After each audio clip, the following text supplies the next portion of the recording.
Makakauwi ka na sa... Ligtas ka! Amara!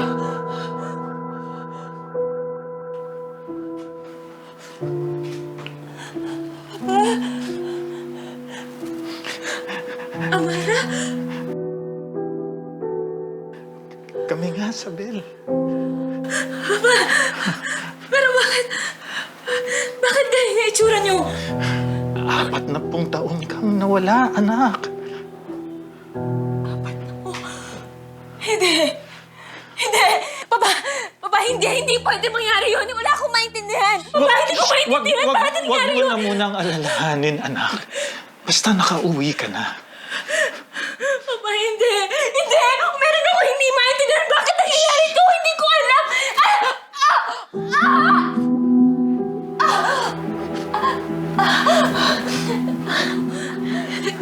Kailangan ko kumain.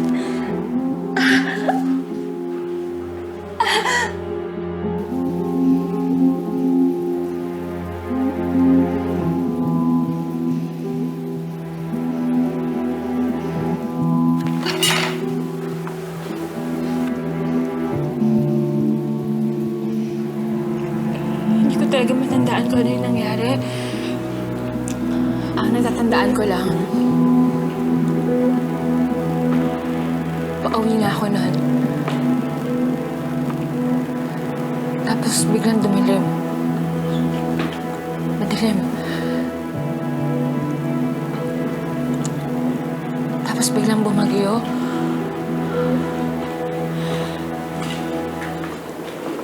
Malakas yung hangin. Kumikidlat. Naglalakad ako sa putikan. Tapos nangangatog ako sa lamig. Tapos nakita ko yung bahay natin.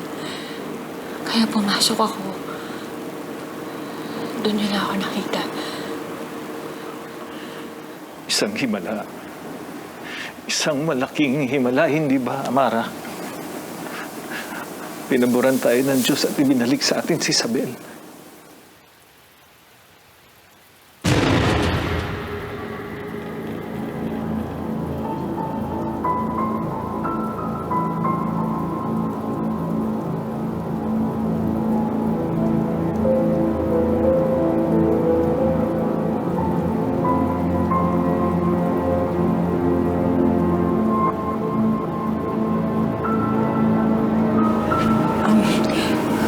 Huwag ka muna magpakita sa mga tauhan.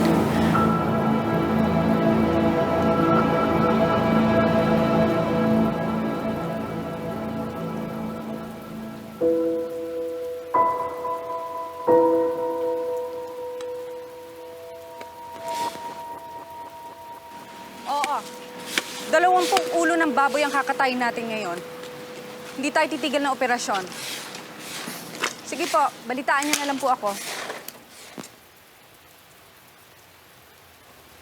Manang Fe, Po! ano, binaha ba kayo? Ay, nako! Mataas po dun sa amin, ma'am. Hindi kami abot ng tubig. Ang kinatatakutan ko talaga yung hangin. Ang lapit nga sa amin ng ospital, dinig na dinig namin nung tinangay ito ng ilog. Natakot nga si Inay, ma'am eh. Makilang ulit ng rosaryo, buong araw magdamag. Eh sabi ko nga dito kay Ilad, kapag tinangay ng bagyo yung bubong namin, eh dito kami sa inyo tutuloy. Buti na lang, hindi na...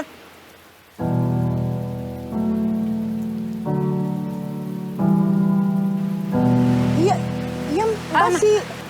Pamangkin ko po siya sa pinsan. Nagbabakasyon lang. Akala ko po si... Kaya nga siya paborito ni Papa. Kasi... kamukha siya ni Ate Isabel.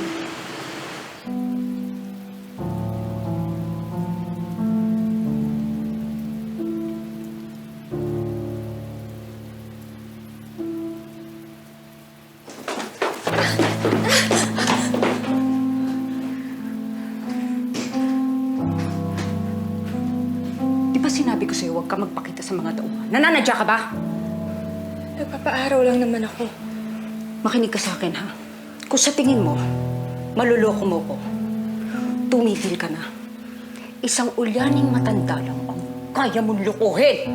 Hindi ako! Paano mo ito ginawa? Ha? Paano mo ito ginawa? Pa-opera ka ba, ha? Magkano sa tingin mo makukuha mo dito? Nag-iisa ka lang ba? May kasama ka? Ha? Magpakasaya ka na sa bahay na to hanggang may oras ka. Dahil papatunayan ko kay Papa na manggagancho ka!